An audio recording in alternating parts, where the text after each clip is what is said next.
ព្រះគម្ពីរលោកុបាទជំពូក8ខ1ដល់ខ22ព្រះទ្រង់ក៏នឹកចាំពីណូអែនិងអស់ទាំងសត្វព្រៃ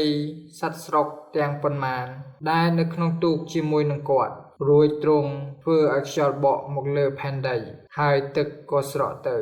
ឯរន្ធទឹកនៅទីជម្រៅនិងទ្វារទំនប់នៅលើមេឃបានបិទវិញហើយភ្លៀងដែលធ្លាក់ពីលើមេឃមកក៏រាំងទៅទឹកបានថយចេញពីផែនដីជាដរាបលុះដល់ផុតពី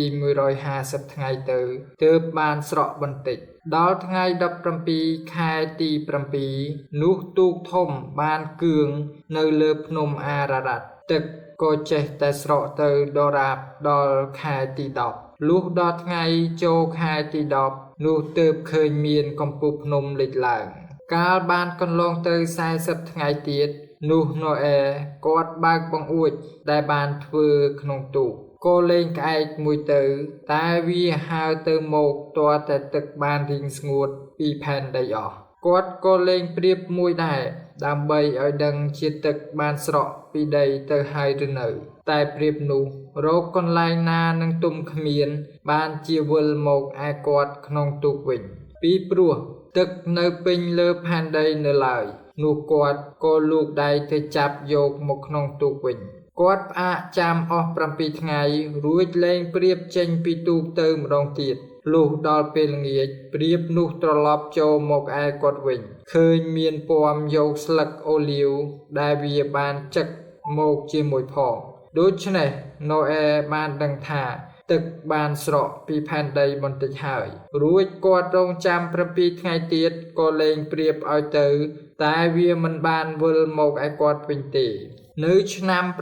601ក្នុងថ្ងៃចូលខែទី1នោះទឹកបានរីងស្ងួតពីផែនដីអស់ទៅណូអែក៏បើកដំបូលទូកមើលឃើញថាទឹកបានស្ងួតពីដីហើយដល់ថ្ងៃ27ខែទី2នោះដីបានស្ងួតថេង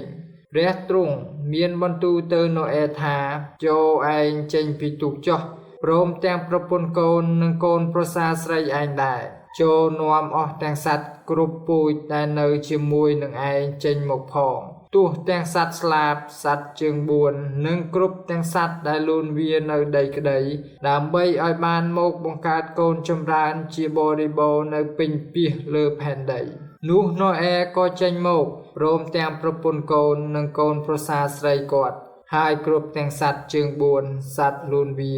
និងសត្វស្លាបទាំងប៉ុន្មានផងគឺគ្រប់ទាំងសត្វដែលកំរើកនៅផែនដីនោះក៏ចេញពីទូកមកតាមពូជណូអែបានស្អាងអាសនៈមួយថ្វាយព្រះយេហូវ៉ាក៏យកសត្វជើង4ពីសត្វដ៏ស្អាតគ្រប់មុខហើយពីសត្វស្លាបស្អាតគ្រប់មុខមកថ្វាយជាដង្វាយដុតលើអាសនៈនោះព្រះយេហូវ៉ាទ្រង់ធំក្លិនឈ្ងុយរួចទ្រង់សម្រេចក្នុងព្រះハរតីថាអញនឹងមិនដាក់បណ្ដាសាដីដោយព្រោះមនុស្សទៀតទេពីព្រោះគំនិតក្នុងចិត្តមនុស្សនោះអាក្រក់តាំងតែពីក្មេងមកអញក៏មិនធ្វើទោសដល់ជីវិតទាំងឡាយដូចជាអញទើបនឹងធ្វើនោះទៀតដែរកាលនៅមានផែនដីនៅឡើយនោះមិនដែលខាននឹងមានរដូវសាបព្រោះរដូវច្រូតកាត់ត្រជាក់ហើយក្តៅប្រាំងវស្សាថ្ងៃហើយយប់ទៀតឡើយ